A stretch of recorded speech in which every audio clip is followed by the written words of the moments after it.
اعوذ باللہ من الشیطان الرجیم بسم اللہ الرحمن الرحیم الحمد للہ الذی وحدہ والصلاة والسلام علی من لا نبی بعدہ وعلی عطرتہ الطاہرہ اما بعد فقد قال الصادق علیہ الصلاة والسلام للمؤمن علی المؤمن سبعۃ حقوق واجبۃ لہ من اللہ عز وجل واللہ سائلہ عما صنع فیہا۔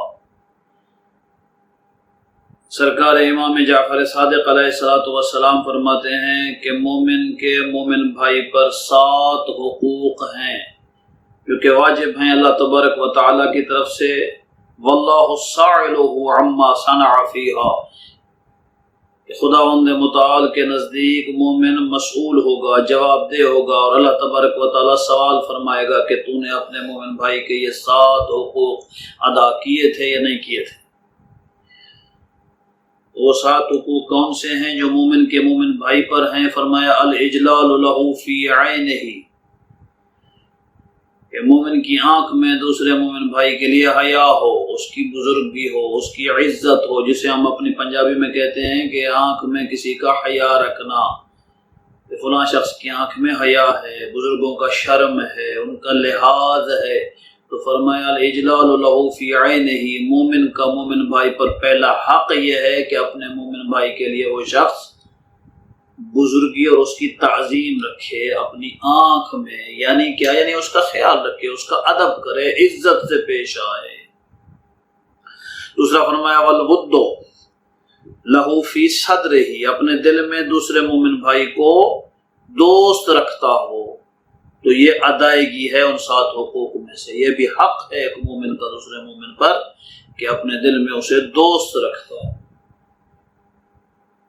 اسی سے ملتا جلتا ایسی ایک تعبیر ہے، فرمان گرامی قدر ہے میرے مولا امام زین العابدین علیہ السلام کا، کہ نظر المؤمن فی وجہ اخیہ المؤمن للمودۃ والمحبہ لہ عبادہ، کہ مومن کا مومن بھائی کے چہرے کو دیکھنا بھی عبادت خدا ہے، مگر وہ نظر، وہ نگاہ کیا ہو؟ محبت اور مودت کی نگاہ ہو، بغض و کینے کی نگاہ نہ ہو۔ والمواساۃ، تیسری چیز، تیسرا حق کیا ہے مومن کا مومن بھائی پہ؟ والمواساۃ لہ فی مالہ، اپنے مال میں اس کو حصہ دار سمجھے۔ مومن بھائی کی اگر کوئی مالی مشکل ہے تو اس کو ادا کرے، دھیان رکھے کہ کہیں اس کو کوئی پریشانی ایسی نہ ہو کہ مالی مشکل کا شکار ہو اور یہ مالدار دوست اس سے بے خبر ہو۔ آگے فرمایا وَأَن يُحِبَّ لَهُ مَا يُحِبُّ لِنَفْسِهِ، یہ الخصال کی احادیث ہیں، یہ ایک معروف جملہ ہے۔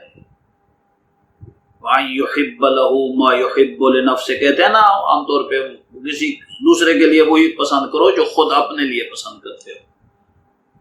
یہ نہ ہو کہ جسے کہتے ہیں فارسی میں ایک بنا ہوا ایک مقولہ، روغن ریختہ نظر امام زادے، کہ جو روغن جو گھی ڈل گیا، گر گیا، کہا جی چلو یہ امام زادے کی نظر ہوا۔ فرمایا نہیں، گری ہوئی چیز، ٹوٹی پھٹی ہوئی چیز، یا ہم فروٹ پھل کوئی چیز کھانے کے لیے آئیں جو داغدار ہو، عیب دار ہو، اچھے اچھے خود چن لیے، داغدار عیب دار کہا خدا کے نام پہ بانٹ دو۔ فرمایا نہیں، ان یحب لہ ما یحب لنفسہ، مومن کا حق مومن بھائی پہ یہ ہے کہ جو خود اپنے لیے پسند کرے وہی دوسرے مومن کے لیے پسند کرے۔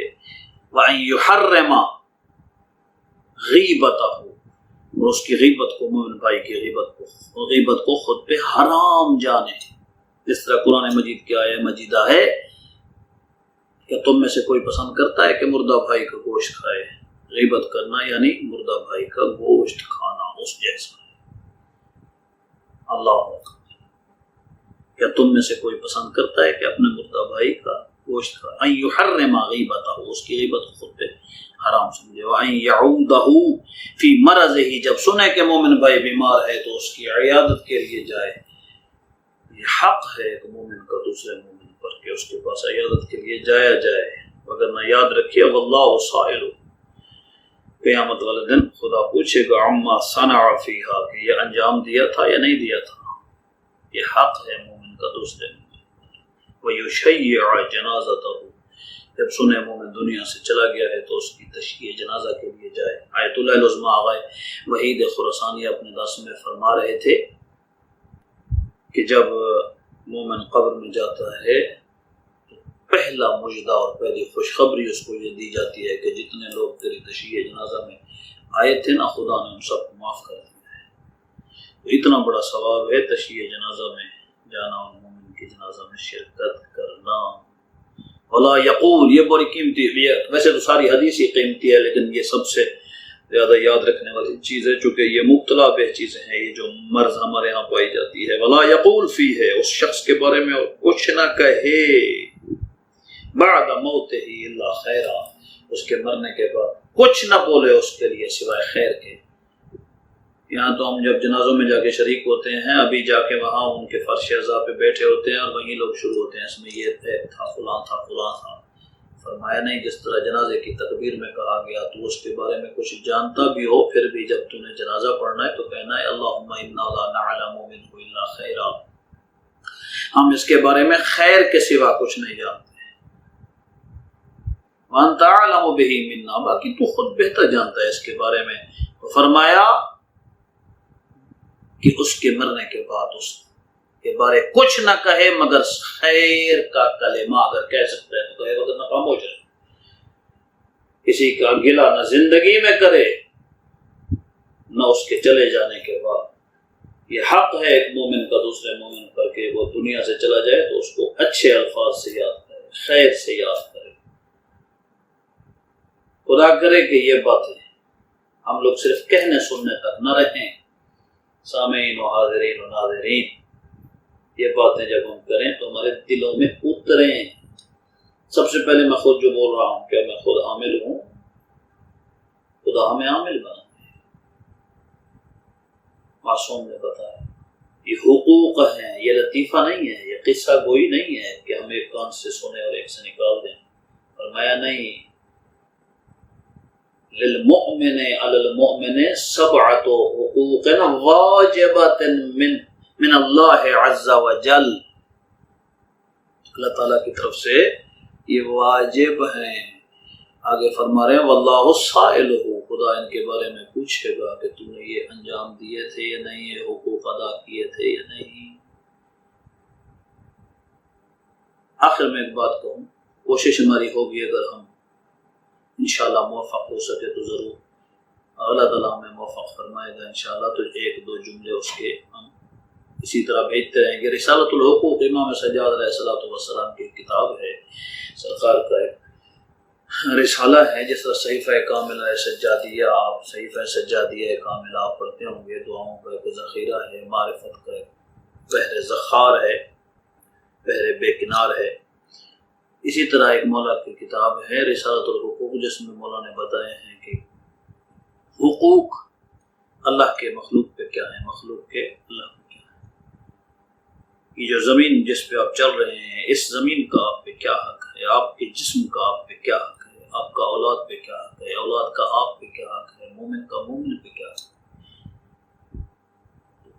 اس کو پڑھنا چاہیے، اگر ہم اس کو پڑھیں ہمیں پتہ چلے گا کہ ہم حق کے نعرے تو لگاتے ہیں، حق کہتے کسے ہیں، اور حقوق کی ادائیگی اور اس کی پابندی کسے کہتے ہیں، تو ہم کس طرح پابند ہو سکتے ہیں حقوق۔